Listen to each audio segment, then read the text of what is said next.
চলমান তাপপ্রবাহের প্রভাব পড়েছে রাজধানীর নিত্য পণ্যের বাজারে। সরবরাহ কম থাকায় সপ্তাহর ব্যবধানে বেড়েছে বেশ কিছু সবজির দাম। এছাড়াও ঈদের পর হুট করে বেড়ে যাওয়া মুরগির দামও বেড়েছে নতুন করে। একই চিত্র গরু খাসিতেও। আগের সয়াবিন তেল বিক্রি হচ্ছে নতুন দামে, কোরবানির আগেই বেড়েছে মশলার দামও। রমজানের শুরুতে বেড়ে গেলেও শেষের দিকে কিছুটা কমেছিল বিভিন্ন প্রকার মুরগির মাংসের দাম।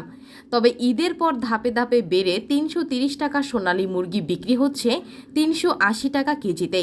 কেজিতে ১০ টাকা বেড়েছে গরু ও খাসির মাংসের দামও। তবে অপরিবর্তিত রয়েছে মাছের বাজার। এদিকে কিছু সবজির দাম অপরিবর্তিত থাকলেও তাপপ্রবাহের দায়ে কিছুটা বেড়েছে কাঁচামরিচ, শসা, লেবু, পেঁয়াজ ও আলুর দাম। নতুন চাল, বিয়ার, আটাশ ও মিনিকেট বাজারে আসলেও দামে তেমন কোনো প্রভাব পড়েনি। বিক্রেতারা বলছেন, গেল বছরের তুলনায় চালের দাম বেশি। দাম বাড়ার তালিকায় যোগ হয়েছে মশলার নামও। গেল সপ্তাহে বোতলজাত সয়াবিন তেলের দাম ৪ টাকা বাড়ানো হয়েছে। আগের তেলও বিক্রি হচ্ছে নতুন দামে। বেশ কিছু পণ্যের বিনা কারণে দাম বাড়ায় বাজারে তদারকির অভাবকেই দায়ী করছেন ক্রেতা।